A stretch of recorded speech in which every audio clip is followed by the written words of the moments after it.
My mom and dad laughed when I married a waiter, saying, "You'll never have a good life like your sister." One day, they showed up at my 5-star resort, shocked, "You own this?" Their faces went white when I told them. I've never been the favorite. Not in school. Not in sports. Not in my family. I'm the second daughter. Claire, my older sister, was always the one who got it right. Straight A's. First violin. Got into Duke. Became a lawyer. Married a finance guy from Manhattan. Lives in a penthouse. Wears silk pajamas and posts selfies with imported wine. I was the quiet one. The artsy one. The one who didn't want to go to college. The one who started working straight out of high school. The one they called the disappointment when they thought I wasn't listening. I'm not exaggerating. My dad literally said that once. In the kitchen. I heard it through the vent. My first job was at a restaurant in Sarasota, Florida. Bussing tables. Hot kitchen. Long hours. I came home smelling like grease and old fries. But I loved it. I liked the people. I liked the pace. I liked making tips and earning my own money. It wasn't glamorous, but it was mine. That didn't go over well at home. My mom cried. She actually cried. She said I was throwing my life away. My dad didn't talk to me for a week. Claire told me to give it a year and then get serious. I didn't care. That's where I met Matt. Matt was a line cook. Wore worn jeans and had tattoos. Didn't say much unless he had something worth saying. But when he did talk, I listened. He was smart in a quiet way. Thoughtful. Knew how to make anyone feel at ease. We started hanging out after work. Then dating. Then living together. When I told my parents I was marrying him, my mom made a noise like I told her I was quitting society. "A waiter and a cook," she said. "You'll never have the kind of life Claire has." They showed up to the wedding, but only because they felt obligated. They didn't pay for anything. Didn't even bring a card. My mom wore white. Claire didn't come. Said she was busy. My dad pulled me aside after the cake and said, "It's not too late to change your mind." I didn't. What they didn't know is that Matt and I were already planning. We were working double shifts, saving everything. Every birthday gift, every holiday, every tax refund, straight into savings. We lived in a crummy apartment above a laundromat. Mattress on the floor. No TV. No vacations. We didn't even have a microwave. Matt cooked everything from scratch. We read books on business, restaurants, branding. Took night classes. Took jobs under chefs who yelled and threw pans just so we could learn more. We kept notebooks full of ideas. We weren't just working jobs. We were building a future. By the time I was 27, we bought a used food truck with a leaking roof and a busted fridge. Spent every night sanding, scrubbing, fixing it up. Launched it on a corner lot in Clearwater. We called it Smoke Plus Salt. First month? We lost money. Second month? Still shaky. Third month? A local foodie blog did a write-up. We started getting lines. Word of mouth spread. Tourists came. Then locals. Then we had to start turning people away. By 30, we opened a tiny sit-down restaurant. The food truck became a catering side hustle. We barely slept, but we were making money. No investors. No loans from mommy and daddy. Just grit. We didn't hear a word from my parents during that time. I think they assumed we were broke or drifting. They sent Christmas cards with Claire's face all over them and ignored any updates I tried to share. Claire was climbing the ranks at a corporate law firm, going on ski trips, throwing baby showers for friends in designer heels. I was scrubbing grease traps and tracking inventory in spreadsheets. But we were thriving in our own way. 2 years later, we bought property near Marco Island. Big risk. All our savings. Even borrowed against our own house. We opened Hollow Cove. A boutique 5-star resort with only 14 rooms, a full spa, and a high-end restaurant on the rooftop. We poured our souls into it. Designed everything ourselves. Matt handled the menu, the kitchen, the ingredients. I handled staff, bookings, marketing, design. We went all in. We didn't hire a PR team. We just did the work. But people noticed. We got featured in Travel Plus Leisure. Then Forbes did a small piece on us. Then influencers started coming. We reinvested everything. Bought the building next door. Expanded to 26 rooms. Added private bungalows. Hollow Cove became a name people recognized. And then, earlier this year, they came in. I was at the front desk, going over some changes to the reservation system. Wearing our branded polo shirt. Hair up. No makeup. Looked like any other staff member. The bell above the door dinged. I looked up. It was them. My parents. My mom was holding a designer bag like a prize. My dad had that same half smirk he always wore when walking into places with money. They looked around the lobby, marble floors, soft lighting, coastal chic decor. The kind of place that smells like lemongrass and money. Their eyes lit up. "This is stunning," my mom said. "We saw it in Coastal Living, wanted to check it out while we were down here." They still hadn't recognized me. Then I stood up and walked around the desk. "Hi," I said. They froze. My mom's face twitched like her brain couldn't process it. My dad tilted his head. Wait, you work here? I didn't smile. I just nodded. No. I own here. Silence. Complete silence. My mom actually stepped back. Like I'd just hit her. You, what? She said. I own this resort, I said again. Matt and I built it. From scratch. My dad's mouth opened, but no words came out. I could feel the blood drain from their faces. My mom looked like she was going to throw up. And I wasn't done. I walked them through the whole resort. I showed them the spa custom built. The restaurant, Matt's menu. The rooftop bar. My layout. I showed them the bungalows, the reservation system, the conference space we just finished building. They didn't say a word. Just nodded and looked like statues. Then I took out the iPad from behind the front desk.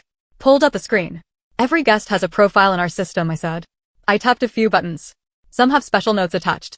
I turned the screen toward them. There, in bold red letters, were two names. William and Patricia, last name, status, do not admit, private list. My mom's hand went to her mouth. What is this? It's exactly what it says, I replied. We don't take bookings from people on this list. Even if they show up. My dad stared at it like he was reading his own obituary. We didn't know, he mumbled. I know, I said. That's why I never told you. And that's where I'll stop. My mom sat down on the lobby bench like her knees gave out. Her designer purse dropped to the floor with a soft thud. She looked up at me like she didn't recognize me anymore. Maybe she didn't. Maybe I changed too much. Maybe I grew into someone they didn't expect. My dad cleared his throat. Why would you put us on a list like that? I didn't answer right away. I just watched him squirm. He glanced at my mom like he expected her to jump in and fix it. She didn't.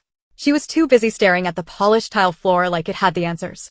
I finally said, because you made it clear years ago I was nothing but a failure. That I wasn't worth investing in. That marrying Matt meant I was throwing my life away. So we built a life without you. And part of that life means boundaries. He opened his mouth to argue, but I cut him off. You showed up here without calling. Without checking. Without even knowing who owned the place. You just assumed. Like you always do. My mom finally spoke. But we're family. We're, I said. Past tense. She flinched. There was a long, ugly silence. Then my dad did what he always does when he feels cornered. He got angry. This is ridiculous, he snapped. You're really going to bar your own parents from a hotel just to prove some childish point? This isn't a hotel, I said calmly. It's my home. My work. My life. And no, it's not about proving a point. It's about protecting what I built. From people who never believed in it. That's when the front desk phone rang. I picked it up, gave instructions to one of the concierges, then hung up. Matt walked in a second later, holding 2 lattes. He froze when he saw them. Oh, he said. It's them. Just that. Nothing more. My dad actually stood up and tried to shake his hand. Matt, good to see you. Matt stared at the hand, didn't shake it. Just handed me my drink and said, you good? Yeah, I said. They were just leaving. My mom stood up. Wait. Please. We didn't know. We didn't mean to cause trouble. We're proud of you. Really? I looked at her. Now you're proud. She nodded quickly. Of course. Is that because of the magazine article or the resort itself? I asked. Or is it just that now you can brag to your friends that your disappointment daughter owns a luxury resort? Silence again. Then she said something that stopped me cold. Claire lost everything. I blinked. What? My dad sighed, rubbed his face. Her husband got caught embezzling. Huge mess. SEC involved. He fled. Left her with nothing. She had to sell the condo. She's back in Florida. With us. I sat down slowly behind the counter. She didn't want anyone to know, my mom said. She's embarrassed. Good, I said. She made it very clear I was beneath her. She knows, my mom whispered. She knows now. The weight of it sat in the air like smoke. I didn't know what to say. Claire, who had everything, now had nothing. The sister who told me to call her for help one day was probably staring at her old high school yearbooks wondering where it all went wrong. She wanted to come here, my mom said. We told her no. Figured we'd come first. Feel it out. Talk to you. So this wasn't a coincidence, I said. You planned this. My dad nodded. She wants a job. I laughed. Couldn't help it. Here. She's lost, my mom said. And this place, it's impressive. You're impressive. Maybe she can learn something. I stared at them both, trying to decide if I was being manipulated again, or if this was just rock-bottom desperation. I'd spent years building something out of the scraps they all mocked. And now Claire wanted in. Matt leaned over and whispered, careful. I nodded. Then I said, you tell Claire to come here. Alone. No dramatics. I'll talk to her. My mom looked relieved. My dad just nodded. But don't expect anything, I added. No guarantees. She burned this bridge. I just paved a new road. They left. Matt and I stood there for a long time after, sipping cold lattes. Do you really want to see her? He asked. I don't know, I said. But I want her to see me. The next day, Claire showed up. Not in her usual stilettos and high-end coat. She wore jeans. No makeup. Hair pulled back in a rough bun. Eyes tired. I watched her from the office camera for a second before stepping into the lobby. She looked around, then spotted me. We just stared at each other. Hey, she said, voice small. Hey.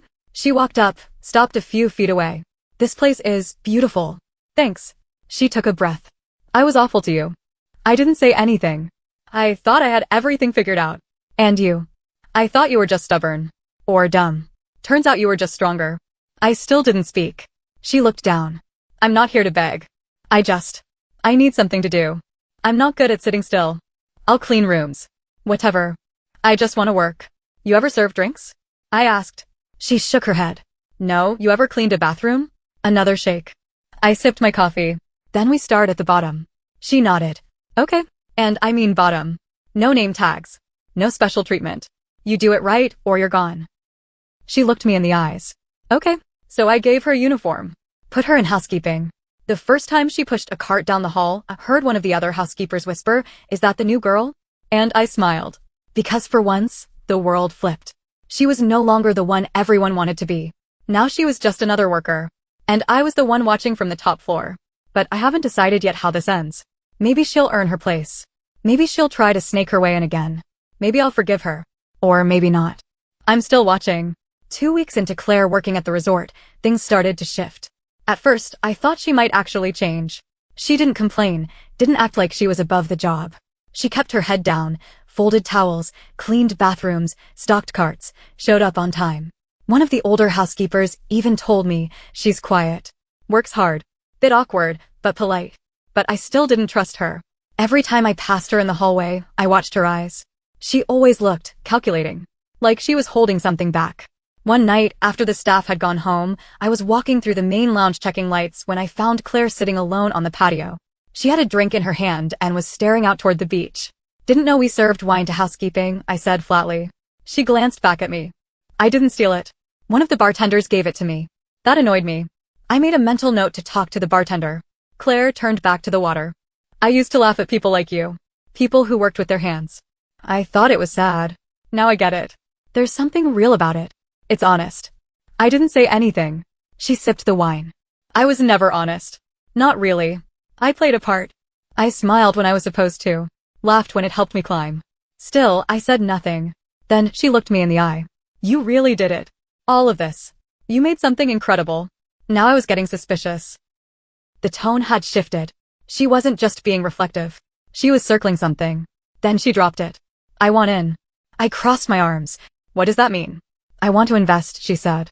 I have a settlement coming in. The feds are letting me keep part of the frozen assets once the case wraps. It's not much compared to what we had, but it's still a few $100,000. I could buy in. Become a partner. I stared at her. My jaw tensed.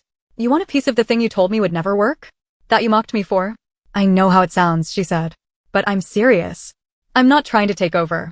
Just be part of it. No, I said flatly. She didn't argue. She just nodded slowly, like she expected that. But I wasn't done. I let you work here because I wanted you to see what it looks like to actually build something. Not marry into it. Not inherit it. Build it. But this place? This is mine. Mine and Matt's. No one else. She looked disappointed, but not surprised. Still, she didn't leave. And for a while, she stayed quiet. Showed up to work. Didn't bring it up again. Then things started going missing. Nothing major. Just little things. Bottles of wine. Fancy soaps. A robe from one of the bungalows. At first, I figured it was just some careless guest or a staff member messing up inventory. Then one of the guests came to the front desk and said their sunglasses, designer ones, were missing from the nightstand. No break-in. No forced entry. The room was clean that morning. By Claire. I pulled the security footage. We don't have cameras in the rooms, obviously. But we do have hallway cams. Claire was the only one who entered. No one else came or went between her and the guests. When I called her into the office, she looked me dead in the eye and said, I didn't take anything. I stared her down. If I check your locker, what will I find? Her jaw tightened. Nothing. We checked anyway. Nothing in her locker. But in the bottom of the staff laundry bin. Buried under used towels were the sunglasses and a miniature bottle of luxury shampoo, and one of the robes rolled up tight. It looked bad. She still denied it. I don't know how that got there, she said. Maybe someone's trying to set me up. It was laughable. Who would go through that kind of effort? To set up a former lawyer working housekeeping at a beach resort? I told her she was suspended while we investigated. She didn't protest. Just walked out the office with her head low. Later that night, Matt sat me down. Maybe you should just fire her, he said. You gave her a chance. She's still playing games. I agreed. But something didn't sit right. So I dug deeper. I pulled more footage. Looked back over the last few days. Watched every hallway. Every exit. And then I saw something that made my blood freeze. Claire wasn't alone. There was a guy. Early 30s. Clean cut. Wore a maintenance badge. One of the temp hires from an agency we used during peak season. He was meeting Claire behind the laundry shed. Twice. Short meetings. Exchanges. One time he handed her a small bag. I called the agency. Asked about him. They didn't have anyone on record by that name. No paperwork. No badge issued. He wasn't from the agency. He was a fake. I called Claire the next morning. Told her to come in. She showed up, same tired face, same uniform. I confronted her with the footage. I told her the guy wasn't real stuff. Asked who he was. She looked scared for the first time. He's just someone I know, she said. He was helping me move some stuff. What kind of stuff? She didn't answer. Are you stealing from us? I asked, voice like ice. She looked up. No, then tell me what you're doing. She swallowed hard. I owe people. I needed cash. Fast. He said he'd pay me for some things from the resort. Just stupid stuff. Towels. Bottles of wine. Nothing big. I stared at her, stunned.